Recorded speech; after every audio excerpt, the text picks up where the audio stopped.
Well, here we are. I turned down here at the next block. Thanks, mister. I'll get off there.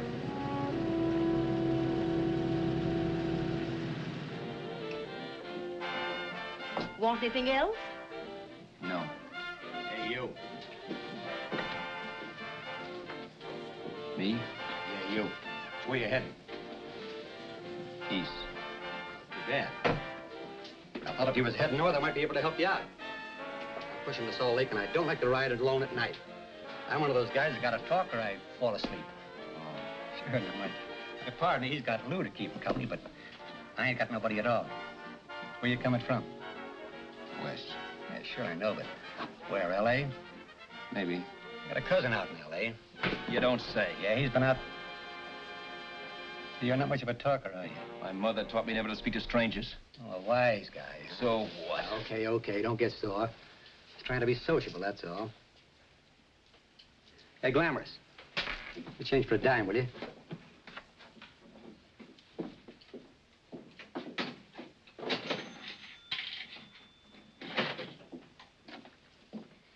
Let's have something quieter this time, Joe. My head's splitting. Is that what's wrong with it?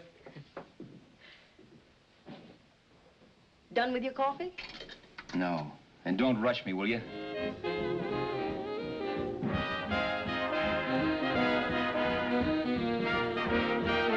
Hey, turn that off. Will you turn that thing off? What's eating you now? Yeah, what's eating you? That music, it stinks. Oh, you don't like it, huh? No, turn it off. Oh, wait a minute, pal. That was my nickel, see?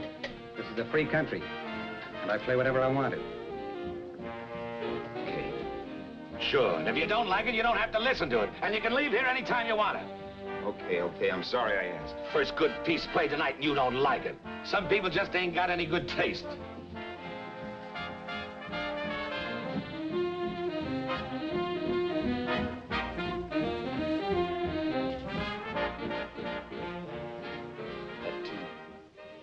That tune. Why was there always that rotten tune? Following me around, beating in my head, never letting up. Did you ever want to forget anything? Did you ever want to cut away a piece of your memory or blot it out? You can't, you know. No matter how hard you try. You can change the scenery, but sooner or later you'll get a whiff of perfume or somebody will say a certain phrase or maybe hum something. Then you're licked again. I can't believe that you're in love with me. I used to love that song once. So did the customers back in the old Break of Dawn Club in New York. I can't remember a night when I didn't get at least 3 requests for it. Sue, she was always selling it too. Those were the days.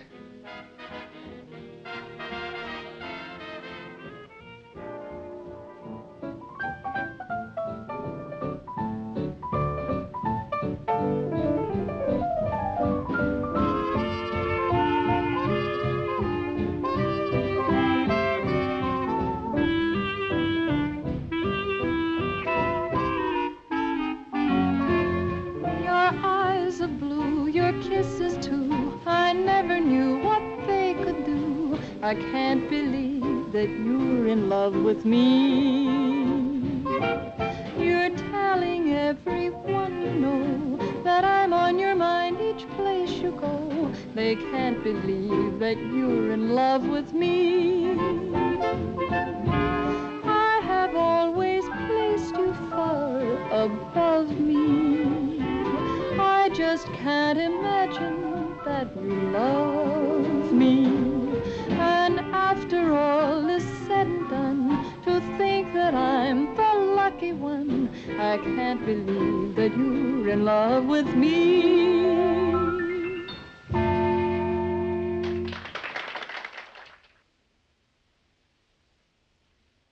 It wasn't much of a club, really. You know the kind. A joint where you could have a sandwich and a few drinks and run interference for your girl on the dance floor. I pounded the piano in there every night from 8 until the place closed up, which usually meant 4 in the morning. A good job as jobs went in those days. Then, too, there was Sue, who made working there a little like working in heaven. But how we felt about each other, well, there was nothing very unusual in that. I was an ordinary healthy guy, and she was an ordinary healthy girl. And when you add those two together, you get an ordinary healthy romance, which is the old story. Sure. But somehow, the most wonderful thing in the world.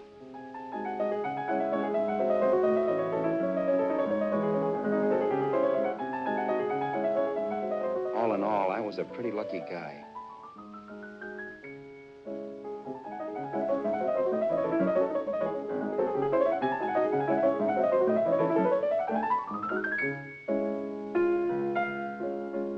Mr. Paderewski, I presume. It's beautiful.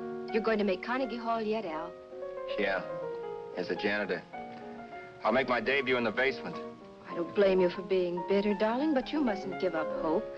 Why, someday... Yeah, someday. If I don't get arthritis first. In the meantime, let's blow this trap.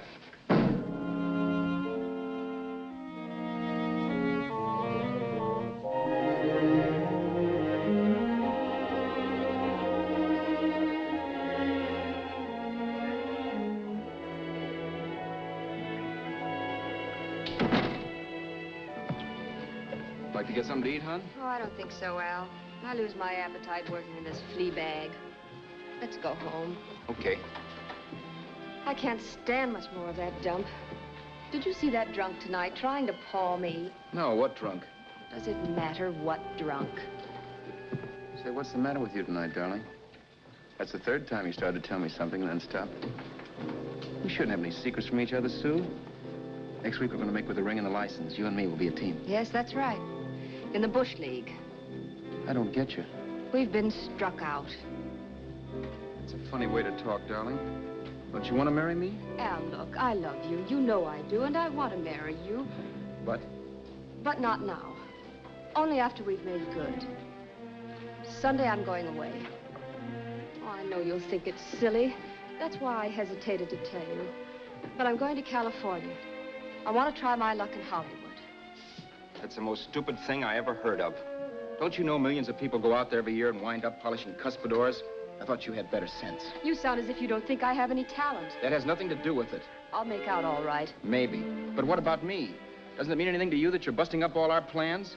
We may not see each other for years? It won't be that long. I thought you loved me. I do. You know I do.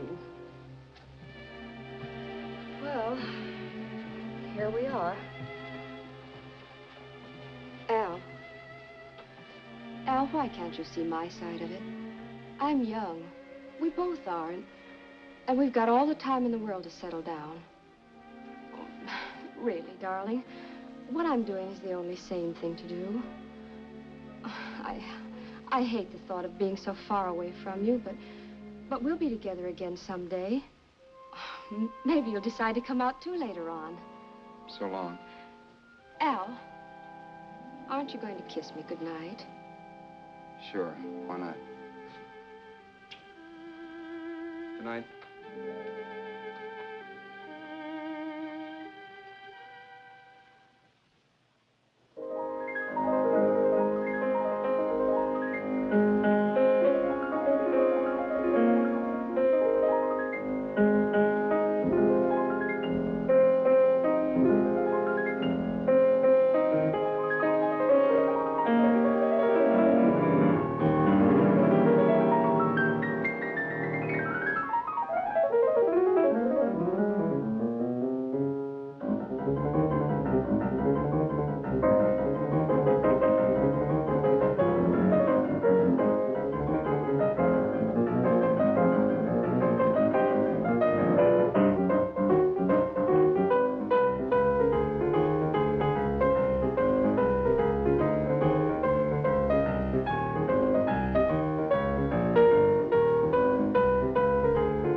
Say, Roberts, you hit the jackpot this time. $10. Thanks.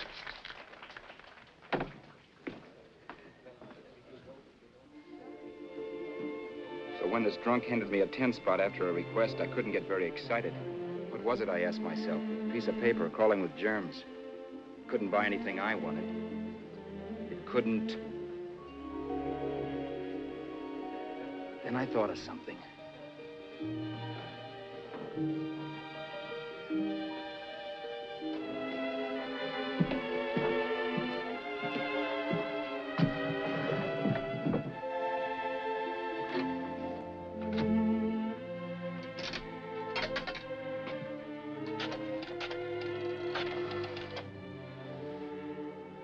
Long distance. I'd like to put a call through to Los Angeles. Miss Harvey. Sue Harvey, Harvey. The number is Crestview 65723.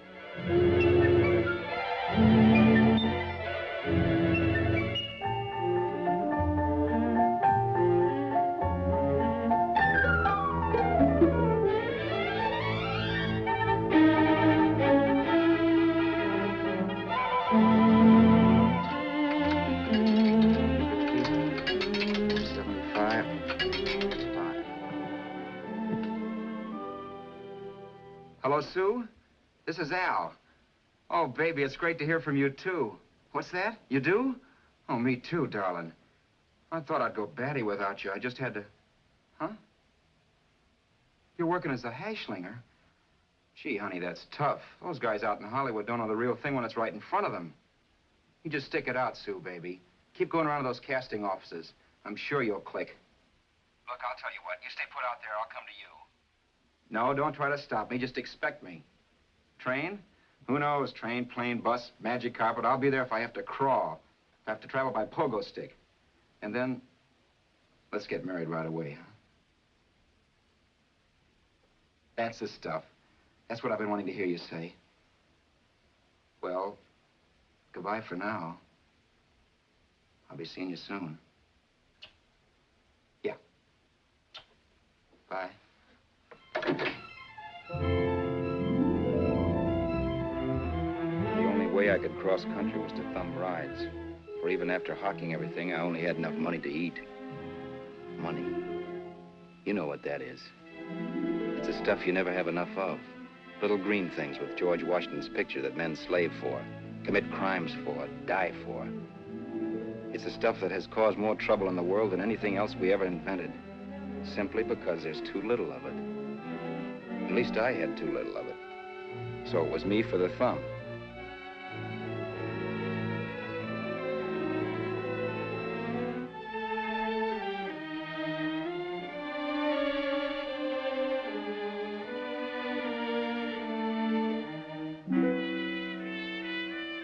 Ever done any hitchhiking? It's not much fun, believe me. Oh, yeah, I know all about how it's an education and how you get to meet a lot of people and all that. But me, from now on, I'll take my education in college or in PS 62, where I'll send $1.98 in stamps for 10 easy lessons.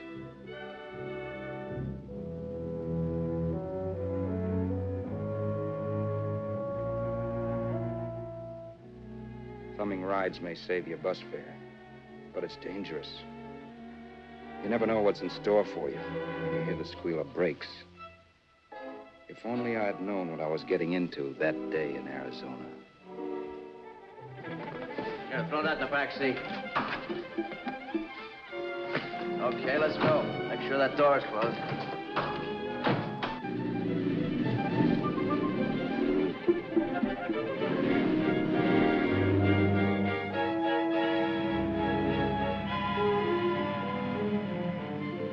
You know, Emily Post ought to write a book of rules for guys thumbing rides. Because as it is now, you never know what's right and what's wrong. We rode along for a little while, neither one of us saying anything. I was glad of that. I never know what to say to strange people driving cars. Then, too, you can never tell if a guy wants to talk. A lot of rides have been cut short because of a big mouth. So I kept my mouth shut until he started opening up. Hand me that little box in the compartment, will you, pal?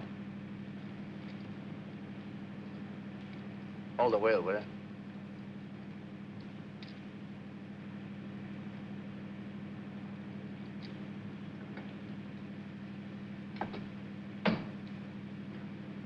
How far are you going? L.A. Well, you're really traveling, aren't you? Yeah, but I don't expect to make it for a couple of years at the rate I've been promoting rides. Not much luck, huh? Sure, all bad. Not many people stop for a guy these days. Afraid of a stick-up, maybe. Well, you can't blame them. Where you coming from? New York? Well, New York. You're in luck this time. I'm going all the way. Right through to Los Angeles. You drive a car? Sure. Whenever you're tired, let me know. I'll holler. I guess at least an hour passed before I noticed those deep scratches in his right hand. They were wicked. 3 puffy red lines about 1/4 of an inch apart. He must have seen me looking at them because he said, Beauties, aren't they? They're gonna be scars someday. What an animal. Whatever it was, it must have been pretty big and vicious to have done that. Right on both counts, New York. I was tussling with the most dangerous animal in the world. A woman. She must have been Tarzan's mate. Looks like you lost the bob. Certainly wasn't a draw. You know, there ought to be a law against dames with claws. Yeah. I tossed her out of the car in her ear. Was I wrong? Give a lift to a tomato, you expect her to be nice, don't you? Yeah. After all, what kind of dame some rides? Sunday school teachers?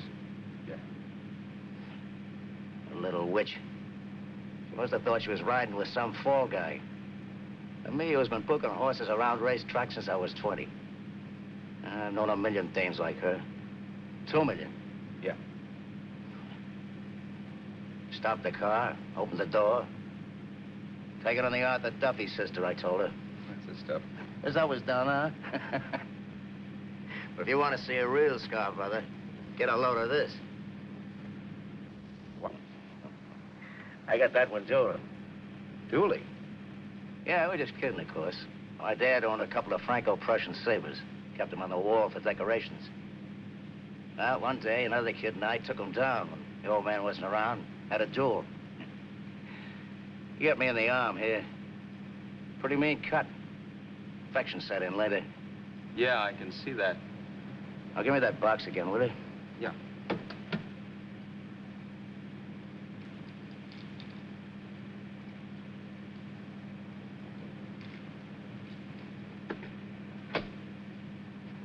Pain made me lose my head, I guess. Began slashing. Before I knew it, I'd put the other kid's eye out. That was tough. Well, it was just an accident, of course. But you know how kids are. I got scared, decided I was going to run away from home. Old man almost caught me when I was packing my duds.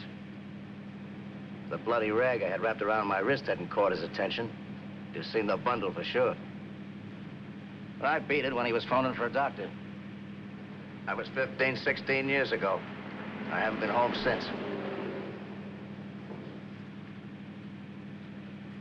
Pull in there for a bite or something, huh? a bite or something. Brother, was I hungry. I hadn't had anything in my stomach for hours. Yet even with that gnawing in the pit of my belly, I didn't want to be in too big a rush to put on the feed bag. First, I had to make sure this guy knew the score. If I got him down on me, it was goodbye ticket to Hollywood. I'll wait out here for you, mister. If it's the money, don't worry about paying for it. This time it's on me.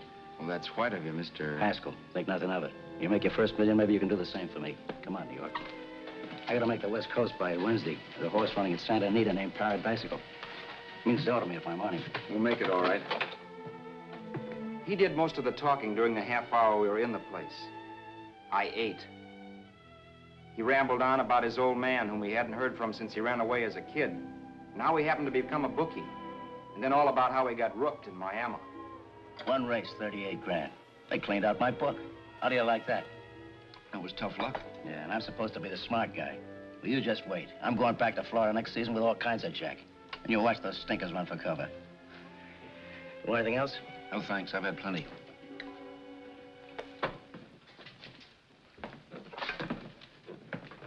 That check there, sister? Oh, just a minute. Your change, sir. Keep it, sister. Oh, thank you, sir. Call again. I'll be waiting outside for you when you finish work. Sharp check, huh?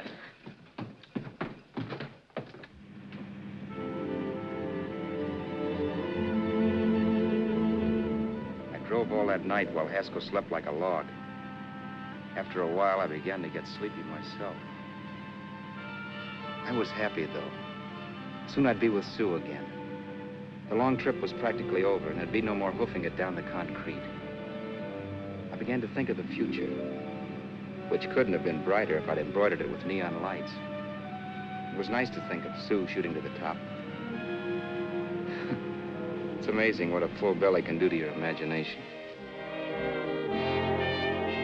Your eyes of blue, your kisses too, I never knew what they could do.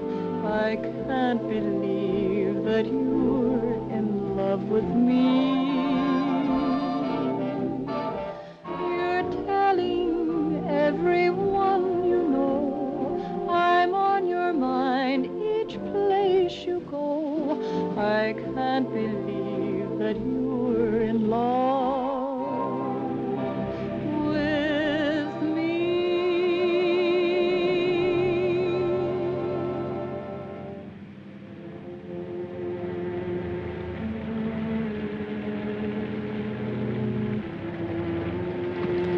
Mr. Haskell. Mr. Haskell. Mr. Haskell, wake up. It's raining. Don't you think we ought to stop and put up the top?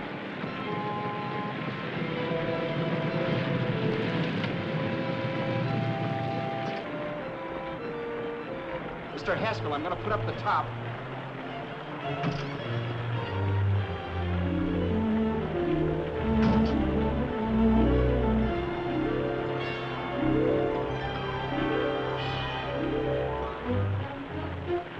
Up until then, I'd done things my way. But from then on, something else stepped in and shunted me off to a different destination than the one I had picked for myself. For when I pulled open that door...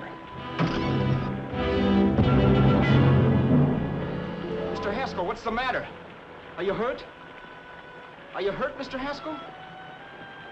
Start your sermon. I'll listen to it. But I know what you're going to hand me even before you open your mouths. You're going to tell me you don't believe my story of how Haskell died and give me that don't make me laugh expression on your smug faces. I saw at once he was dead, and I was in for it. Who would believe he fell out of the car?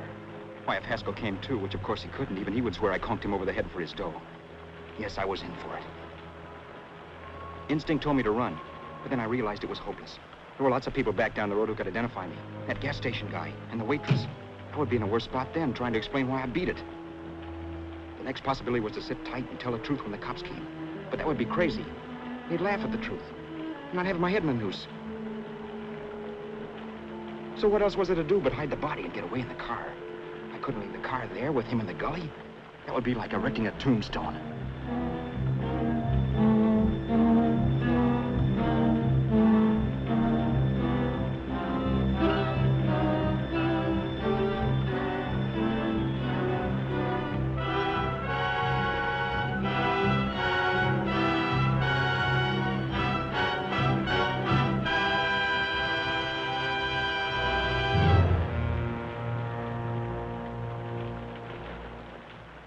My idea was to cover him with brush, not to rob him. But then I remembered that even if I only drove the car for 100 miles or so, I would need money for gas. Besides, it was stupid of me to leave all that money on a dead man. Not only that, I'd have to take his driver's license in case I was stopped for something. I didn't like to think about it, but by that time I'd done just what the police would say I did, even if I didn't. My clothes. The owner of such an expensive car would never be wearing them. Some cop might pull me in on suspicion.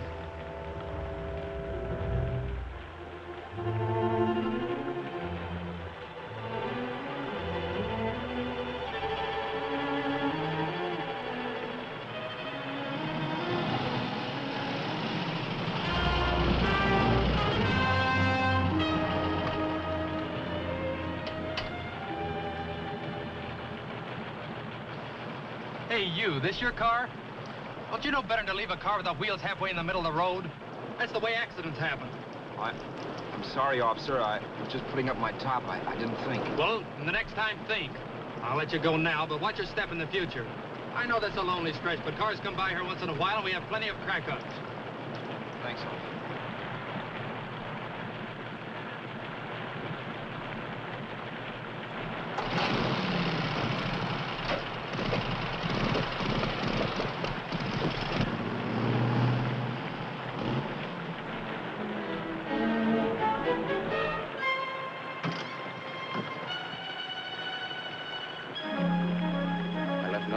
To give me away as Roberts.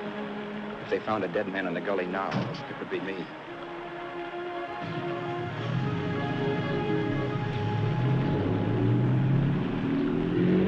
As I drove off, it was still raining. The drops streaked down the windshield like tears.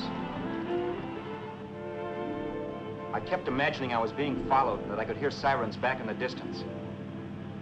Just how long it took me to cover the 60-odd miles to the California state line, I don't know. I lost all track of time. But the rain had stopped and the sun was up when I pulled up to the inspection station. Hello? Carrying any fruits or vegetables? No. Any livestock or poultry? No. I'd like to see your registration and driver's license, please. Anything in the baggage compartment? Just baggage. Charles Haskell, Jr., age 30, brown eyes, dark hair. Identifying marks, none. Are you Charles Haskell, Jr.? Yes. Well, remember, if you're employed and you stay over 30 days, you take out California plates. All right, officer, but I'll only be in the state a short while. Right, you can go now.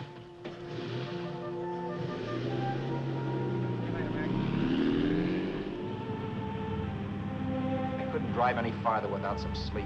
Cops or no cops. I knew I had to hit the hay and hit it hard. I was dead tired.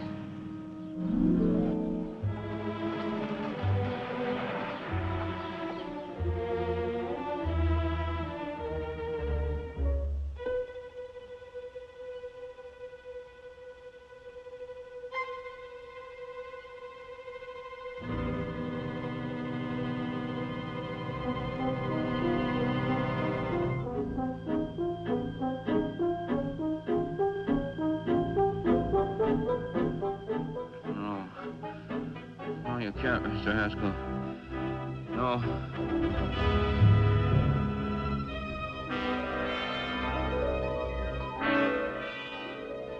Mr. Haskell, you can't die. I think I did it. No, Mr. Haskell. No. No.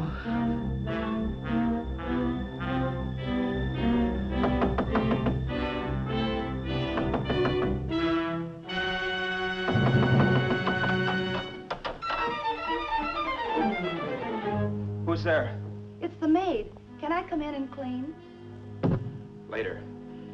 In a half hour. All right, sir.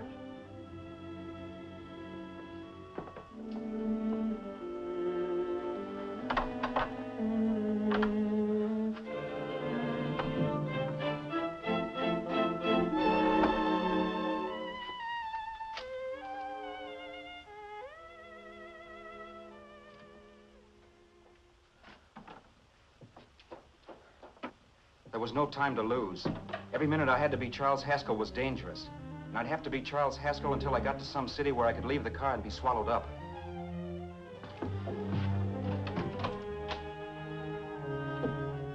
That meant driving the car as far as San Bernardino, maybe even to Los Angeles. In a little town, I might be noticed, but in a city, I should be safe enough. Then, after I ditched the car, I could go on to Sue. But those 5 minutes at the state line made me realize it might be a good idea to find out a little bit about Mr. Haskell. Then, if anybody asked me questions, I could give the right answers. The first thing I found out was that I had $768. This was a lot of jack, but believe me, it was the kind of money I'd rather not have.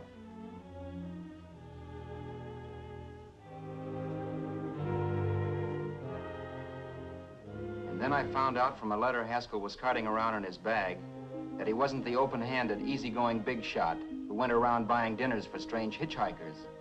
Before I got done reading it, I saw him more as a chiseler. It was written to his old man in California, the one he hadn't seen in so many years.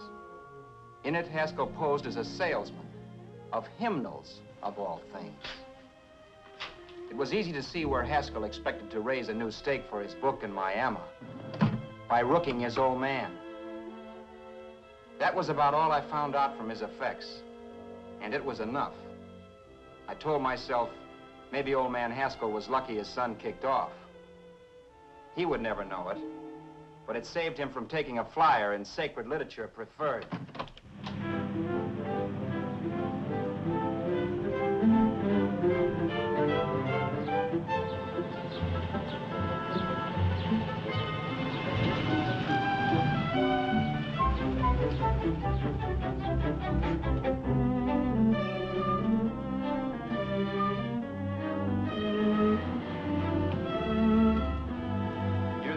At Desert Center, I pulled up for water.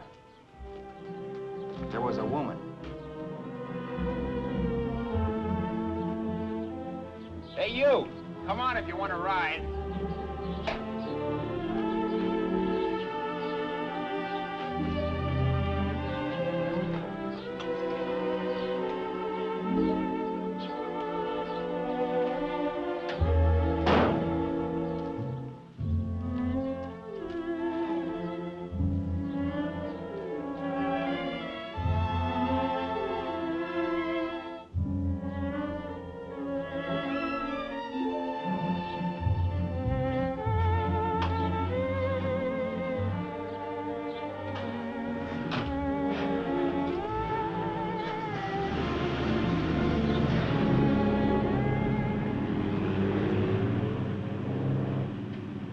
How far are you going? How far are you going? That took me by surprise, and I turned my head to look her over. She was facing straight ahead, so I couldn't see her eyes. But she was young, not more than 24. Man, she looked as if she'd just been thrown off the crummiest freight train in the world. Yet, in spite of this, I got the impression of beauty. Not the beauty of a movie actress, mind you, or the beauty you dream about when you're with your wife, but a natural beauty. A beauty that's almost homely because it's so real. Then suddenly she turned to face me. How far did you say you were going? Los Angeles? L.A.? L.A.'s good enough for me, mister. That's what I was afraid of. What'd you say? Oh, nothing, just thinking out loud. People get in trouble for doing that. What's your name? You can call me Vera if you like. You live in Los Angeles? No. Where are you coming from? Oh, back there. Needles? No. Oh, sure, Phoenix. You look just like a Phoenix girl. Are the girls in Phoenix that bad? The girl must have been pretty tired, because she fell asleep not 20 minutes after she stepped into the car. She lay sprawled out with her head resting against the far door, like Haskell. I didn't like that part of it much, but I didn't wake her up. It wasn't that this girl still worried me. I'd gotten over that funny feeling I had when she looked at me, which I put down as just my jangled nerves. With her eyes closed and the tenseness gone out of her, she seemed harmless enough. And instead of disliking her, I began to feel sorry for her. The poor kid probably had had a rough time of it. Who was she, anyway? And why was she going to Los Angeles? And where'd she come from in the first place? The only thing I knew about her was her name. Not that it made any difference. A few hours more and we'd be in Hollywood. I'd forget where I parked the car and look up Sue. This nightmare of being a dead man would be over. Who this dame was, well, it was no business of mine. Where did you leave his body? Where did you leave the owner of this car? You're not fooling anyone. This buggy belongs to a guy named Haskell. That's not you, mister. You're out of your mind. That's my name, Charles Haskell. I can prove it. It's my driver's Save license. yourself the trouble, mister. Having Haskell's wallet only makes it worse. It just so happens I rode with Charlie Haskell, all the way from Louisiana. He picked me up outside of Shreveport. You rode? You heard me. Then it all came back to me. All the talk about dueling and scars and scratches. There was no doubt about it. Vera must be the woman Haskell had mentioned. She must have passed me while I slept. Well, I'm waiting. My goose was cooked. She had me. That Haskell guy wasn't dead yet. He wasn't stretched out stiff and cold in any Arizona gully. He was sitting right there in the car, laughing like mad while he haunted me. Well? There was nothing I could say. It was her move. Vera, whatever her name was. It was just my luck picking her up on the road. It couldn't have been Helen, or Mary, or Evelyn, or Ruth. It had to be the very last person I should ever have met. That's life. Whichever way you turn, fate sticks out a foot to trip you.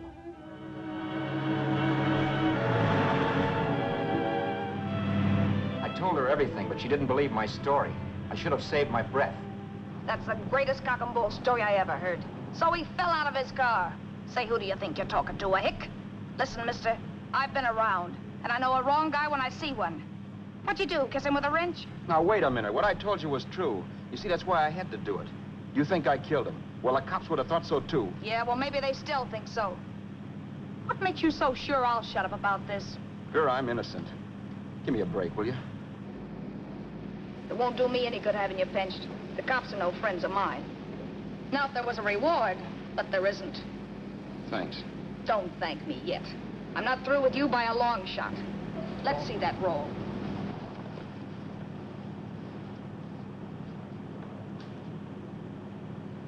Is that all Haskell had? Isn't it enough? No, I thought he had more. Not that I know of. You can search me if you think I'm holding out on you. Well, maybe I will at that. He told me he was going to bet $3,000 on a horse named Paradisical on Wednesday at Santa Anita. He was stringing you along. He meant 300. Maybe. Sure, $3, 300. He was a piece of cheese, a big blowhard. Listen, mister, don't try and tell me anything about Charlie Haskell. Remember, I knew him better than you did. Okay, then you knew he was a four-flusher. That explains the $3,000 bet. I'm not so sure he didn't have that $3,000. Why should I believe you? You got all the earmarks of a cheap crook. Now, wait a Shut minute. Up. You're a cheap crook and you killed him. For 2 cents, I'd change my mind and turn you in. I don't like you. All right. Don't get sore. I'm not getting sore. But just remember who's boss around here. If you shut up and don't give me any arguments, you'll have nothing to worry about. But if you act wise, well, mister, you'll pop into jail so fast it'll give you the bends. I'm not arguing. Well, see that you don't.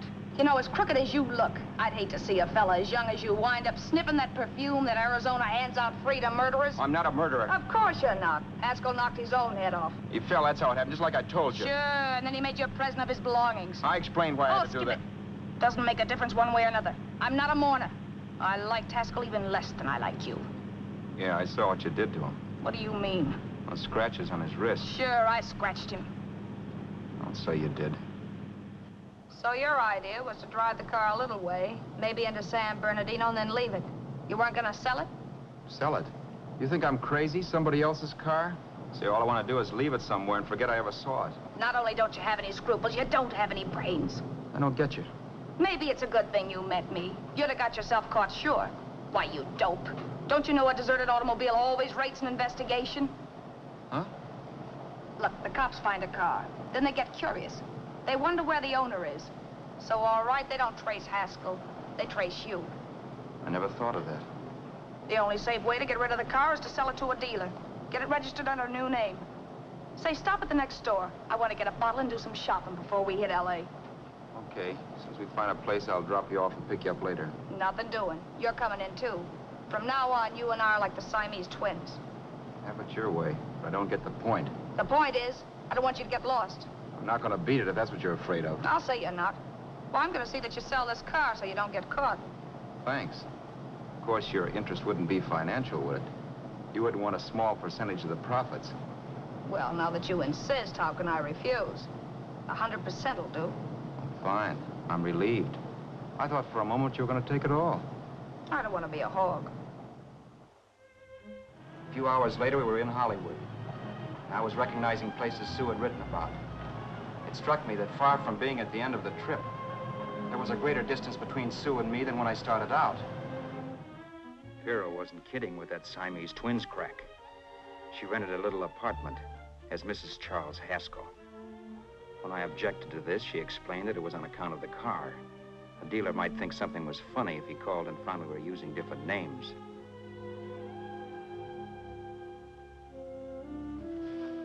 Home, sweet home. Yeah. Not bad, either.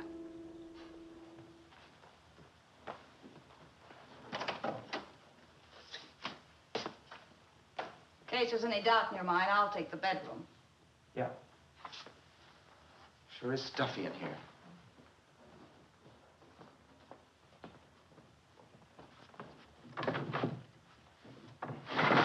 Keep the window shut. Okay. The old crow downstairs said there's a folding bed behind this door.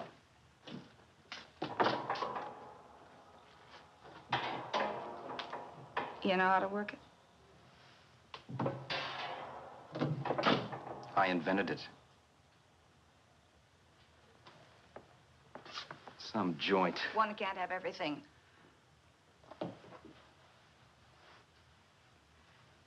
I'm first in the bathtub.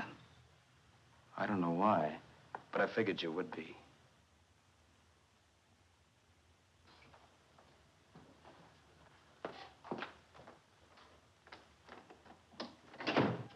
Boy, oh boy. It sure feels good to be clean again. I must be 10 pounds lighter. You must be. Well, hitching rides isn't exactly the way you keep your schoolgirl complexion. I wish that guy with the sacks would give up. Gets on my nerves. Forget it.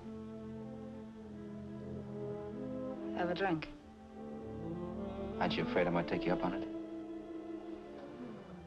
If I didn't want to give you a drink, I wouldn't have offered it. Why be a sorehead, Roberts? You got yourself into this thing. You should be grateful I'm not turning you in. Why, if I wasn't regular, you'd be in the pen this minute, being photographed, fingerprinted, and being pushed around by the cops. So cheer up. Get rid of that long puss. Or is your conscience bothering you?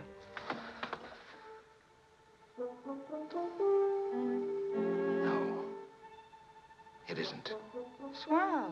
That's the spirit. He's dead and no moaning around will bring him back. Anyway, I never could understand this worrying about something that's over and done with. Now, look, Vera, for the last time, I didn't kill him. Haskell was a sick man. Maybe he was dead before he fell out of the car. I don't know. Sure, he died of old age. All right. So if it'll make you sociable, you didn't kill him.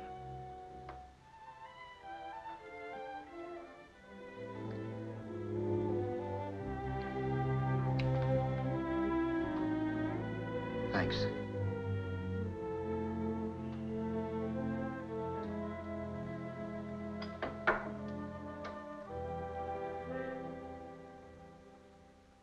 We're out of liquor, Roberts. Yeah. Too bad. I felt like getting tight tonight. Well, I think you succeeded. Am I tight? As a prima donna's corset. That's good. I wanted to get tight. Why? What have you got to get tight about? Oh, I don't know. Few things. Huh.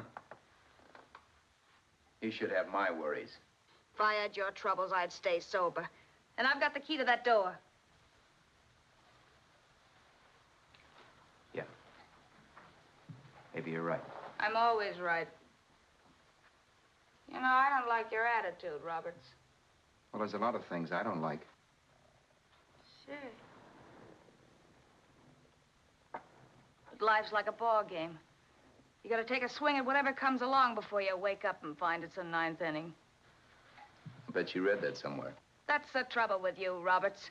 All you do is bellyache. But I've taken it easy and, well, trying to make the best of things. But maybe that's what's wrong with the whole world. Get the professor. People knock themselves out trying to buck fate. Now, take you, for instance. You're lucky to be alive. Why, suppose Haskell had pulled open your door. You'd be playing a harp now. Think of that. You think of it. I'm tired of thinking. There's plenty of people dying this minute. I would give anything to trade places with you. I know what I'm talking about. I'm not so sure. At least they know they're done for. They don't have to sweat blood wondering if they are. Your philosophy stinks, pal. We all know we're gonna kick off someday. It's only a question of when. But what's got us on this subject anyway? We'll be discussing politics next. Yeah. Where'd you hide the butts? On the table, sucker.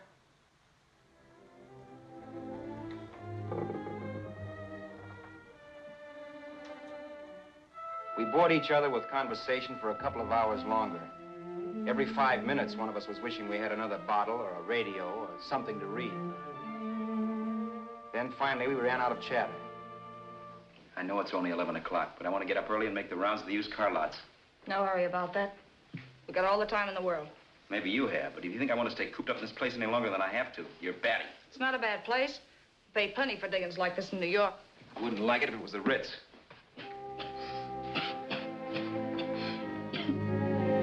Rotten liquor. You got a mean cough. Ought to do something about it. I'll be all right. That's what Camille said. Nobody you know. Wasn't that the dame that died of consumption? Yeah. Wouldn't it be a break for you if I did kick off? You'd be free with all Haskell's dough and car. I don't want to see anybody die. Not even me. Especially not you. One person died of me. If you did, well, that's all I need. You don't like me, do you, Roberts? Like you. I love you. My favorite sport is being kept prisoner. After we sell the car, you can go to blazes for all I care, but not until then.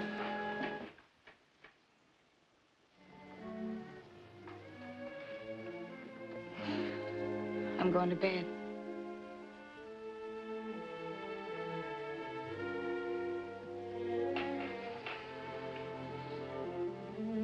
Good night, Roberts. Don't try and sneak away during the night. All the doors are locked. Anyway, if I find you gone in the morning, I'll notify the police. They'll pick you up. Don't worry, I know when I'm in a spot. Well, good night. I hope that portable rack isn't too uncomfortable for you. Don't lose any sleep over it, will you, Vera?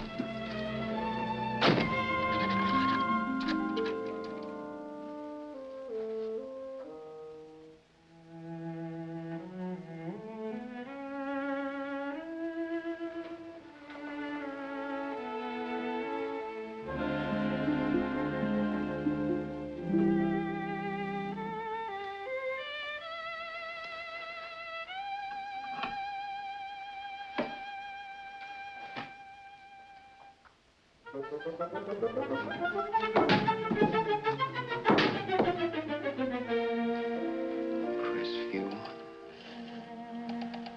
6, 5, 7, 2, 3.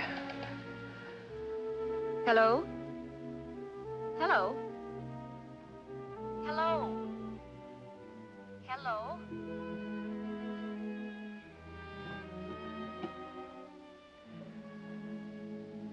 No. Not yet, darling. Tomorrow. Maybe. If this were fiction, I would fall in love with Vera, marry her and make a respectable woman of her, or else she'd make some supreme Class A sacrifice for me and die. Sue and I would bawl a little over her grave and make some crack about there's good in all of us. But Vera, unfortunately, was just as rotten in the morning as she'd been the night before. All right, I'm coming. Look, Vera, it's almost noon. So what? The dealers will be there all day? I'll be there all year, too, but that doesn't mean I'm going to wait that long. Shut up. You're making noises like a husband.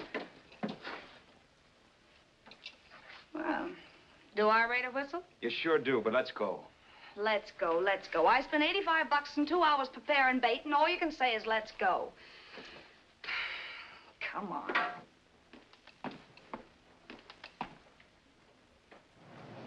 We passed a few used car lots last night down this way. What do you think we can get for this heap? I don't know. Plenty. You just let me handle everything. Think we can get $2,000? I don't know, but don't worry. I'll squeeze as much out of this guy as I can. If I let it go cheap without a fight, he might think we've stolen the car. And listen, don't make any slips and call me Roberts. That'll cook us. I don't need you to tell me that. You better just sit by and keep your mouth closed. Remember, we're both in the soup if anything happens. Forget it and drive. You're my wife, Vera Haskell. Look, After the deal's closed, let's go back to that place on Hollywood Boulevard where I saw the fur jacket. I want to buy it. After the deal's closed, I'm saying goodbye to you. That's right, I forgot. I guess I'm getting kind of used to you. Well, that's a habit you can start breaking. Let's try this place in the middle of the block.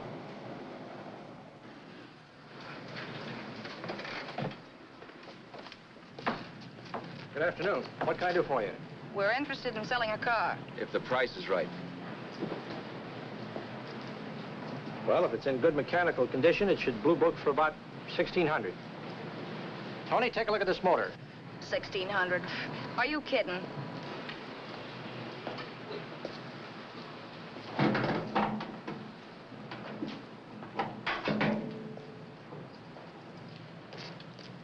Well, maybe $1,850. Before I let it go for $1,850, I'll wreck it and collect the insurance first.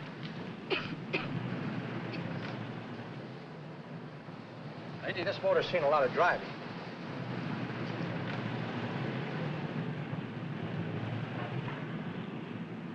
Well, the mechanic inspected the car. We haggled. At last, when we were all worn out, we hit a compromise. His price. Okay, it's a deal. All right, come in, we'll sign the papers. I have the ownership papers right here with me.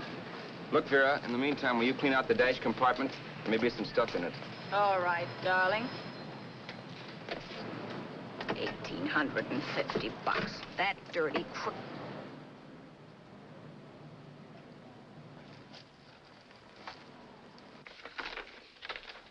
New York, huh?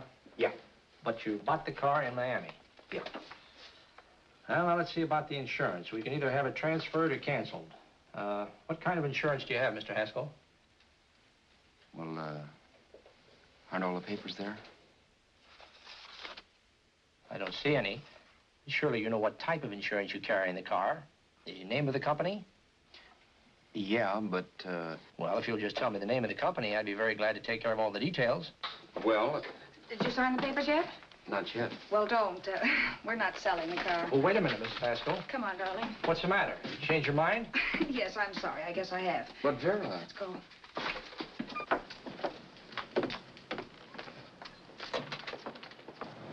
You got me out of a tight spot, Vera. But I still don't understand all this. You will in a minute. I almost threw away a gold mine. 1850 isn't to be sneezed at. The car doesn't book for as much as I thought. We're not selling the car. You want to keep it. Now, wait a minute, Vera. You said yourself I wouldn't be safe until the car was in someone else's name. I'd like to be free of this mess when I go. That's just it, Roberts. You're not going. There's a drive-in at the next corner. Pull in there and we'll get a bite to eat. And I'll explain. What is this, another one of your brilliant ideas?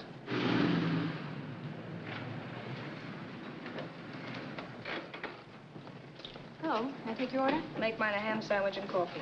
And for you, sir? Oh, I don't care. The same. Thank you.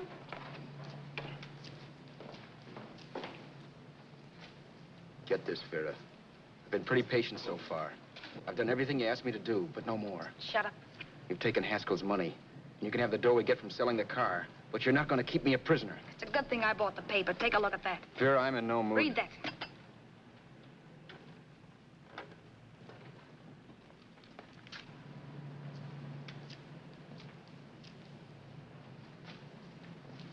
No. Yes. No, I won't do it. Yes, you will. You think I'm crazy? It's impossible, I tell you. Excuse me.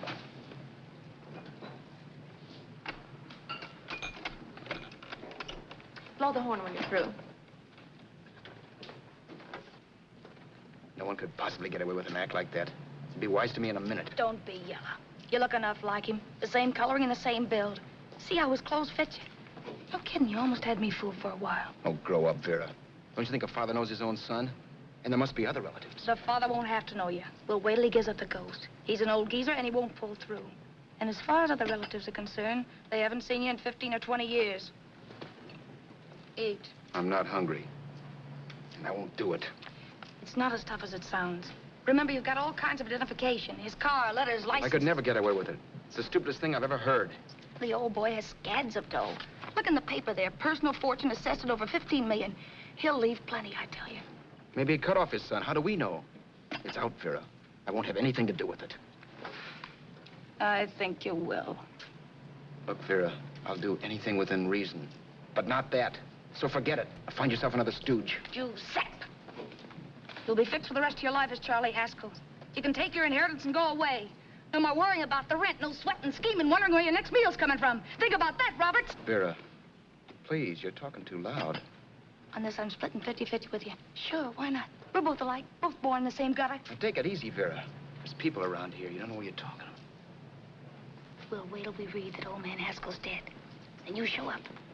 Like you read in New York that he was sick. No. Suppose he doesn't die. He will. I know he will. Something tells me. But as much as I insisted I would have no part of her scheme, Vera was taking it for granted I would. Neither of us had our mind on the cards as we played that night. I knew we were just trying to kill time between newspaper editions. This was a death watch for Vera. Maybe it was for me, too. Don't you realize if I'm caught, they'll want to know where I got the car and stuff, and they'll have me on a murder charge. If you're smart, you won't get caught. I knocked for 7. And if I'm caught, don't you realize you'll be out, too? 18 points. That gives me 30. How will I be out? You'll be out $1,850 we would have gotten on the car. Really, Vera, you'd be an awful chump if you threw away all that dough on a dizzy long shot. Let me sell the bus tomorrow. With the money it'll bring and what you've already got, a clever kid like you can run it up in no time. Then we'd both be in the clear. I'll be in the clear anyway. Maybe. Maybe. But if I got caught, I'd get good and sore at you, you know. You mean you'd squeal? Well, no, not squeal exactly. Never mind what you meant. Even if you did tell the cops I was in on it with you, what could they do to me? They might give me the same medicine they gave you. Yeah. A rope. But I'm on my way anyhow. All they'll be doing will be rushing it. All right. But think of the $1,850 you'd lose. You'd kick yourself along the block if you ever let it get away from you. I'll take the chance. Want another drink? You're being a goon. That's the way people wind up behind the 8 ball. Once they get a few dollars, they become greedy and want more. My. Caesar. Who? You know that Roman general? He got his for being greedy. He wasn't satisfied, so the final wind-up was he took the count. A couple of days ago, you didn't have a dime. Why, you were so broke you couldn't pay cash for a postage stamp. Now you've got almost $700 with $1,850 in the offing. Take my advice. Don't try for more. I'm tired of this game. Let's have some blackjack. Play solitaire. Okay, I will if that's the way you feel about it. That's the way I feel about it. Getting sore and throwing things won't help much, Roberts. I'm really doing you a favor. I help you out of a jam by keeping my mouth shut. I show you how to make some soft money. And what thanks do I get? Thanks. Sure. Or would you rather call the cops and told him you killed a man and stole his money? I didn't kill anybody. Yes, you did. No, I didn't. You know I didn't. All right, then. Suppose I call the cops. If you're innocent, what do you got to be scared of? Okay. Call them, you mutt. Go ahead and call them. See if I care. At least they'll give me a square deal. You want me to call them? You heard me. But I'm warning you. If I'm pinched, I'll swear you were in on it. I'll say that you helped me. If I fry, I'll get even with you. You wouldn't dare. You're chicken. Yeah? Then try it and see. Call them. Yeah. Okay, I will.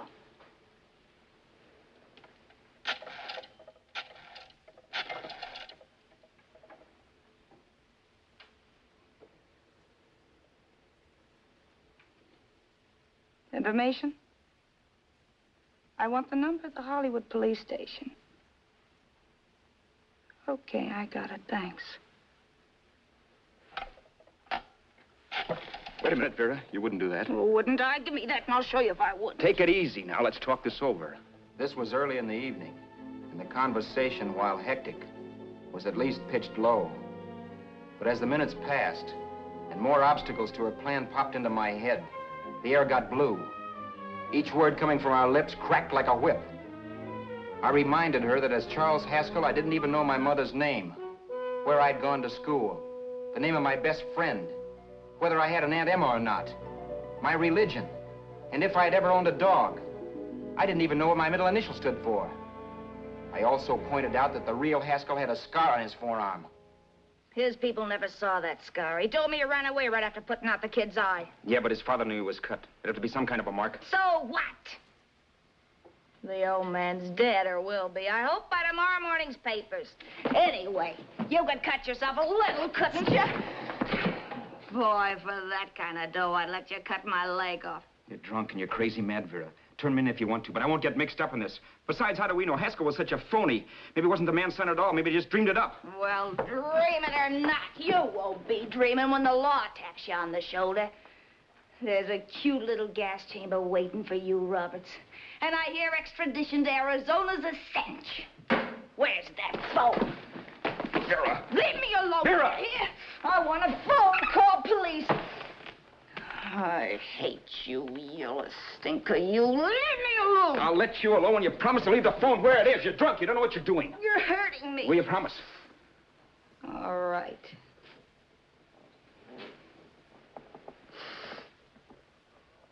You hurt me. I'm sorry, but... And it's hot in here. Open up a window. It's not hot. Don't tell me. Now, do you do it or do I do it? You're no gentleman, see? Yeah. All right. I'll open up the window. Vera!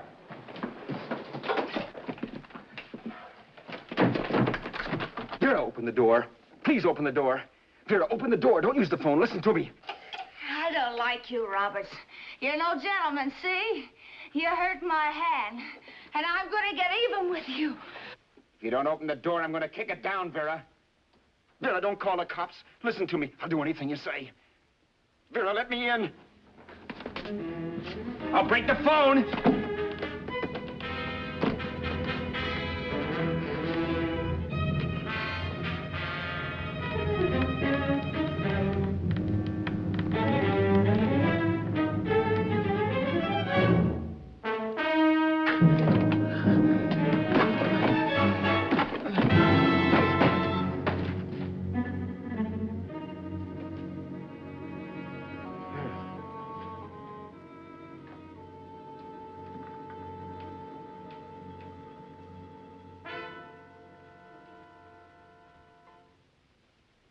The world is full of skeptics. I know. I'm one myself. In the Haskell business, how many of you would believe he fell out of the car? And now, after killing Vera without really meaning to do it, how many of you would believe it wasn't premeditated? In a jury room, every last man of you would go down shouting that she had me over a barrel and my only out was force. The room was still. So quiet that for a while I wondered if I had suddenly gone deaf. It was pure fear, of course. And I was hysterical. But without making a sound. Vera was dead. And I was her murderer. Murderer. What an awful word that is. But I'd become one. I'd better not get caught. What evidence there was around the place had to be destroyed. And from the looks of things, there was plenty. Looking around the room at things we'd bought was like looking into the faces of 100 people who'd seen us together and who remembered me. This was the kind of testimony I couldn't rub out. No. I could burn clothes and hide bottles for the next 5 years. There'd always be witnesses. The landlady, for one. She could identify me. The car dealer, the waitress in the drive-in, the girl in the dress shop, and that guy in the liquor store. They could all identify me. I was cooked. Done for. I had to get out of there. While once I'd remained beside a dead body, planning carefully how to avoid being accused of killing him, this time I couldn't. This time I was guilty. I knew it. Felt it. I was like a guy suffering from shock. Things were whirling around in my head. I couldn't make myself think right. All I could think of was the guy with the saxophone and what he was playing. It wasn't a love song anymore. It was a dirge.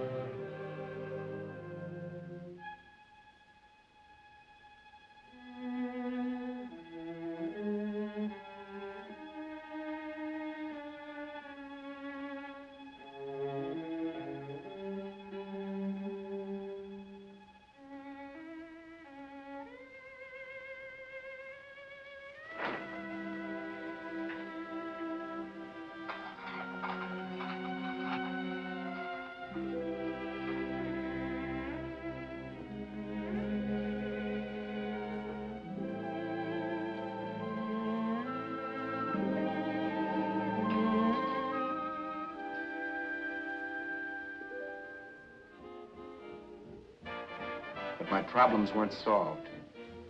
I had to stay away from New York for all time because Al Roberts was listed as dead and had to stay dead. And I could never go back to Hollywood. Someone might recognize me as Haskell. Then, too, there was Sue. I could never go to her with a thing like this hanging over my head.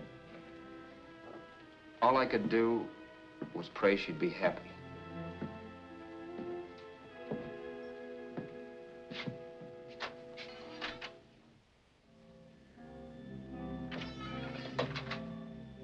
I was in Bakersfield before I read that Vera's body was discovered, and that the police were looking for Haskell in connection with his wife's murder.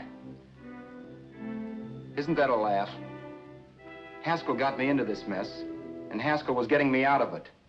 The police were searching for a dead man.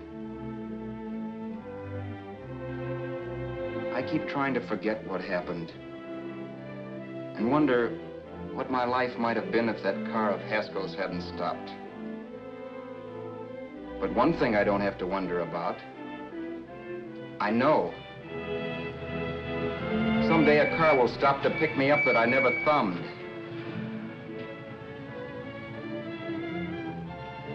Yes.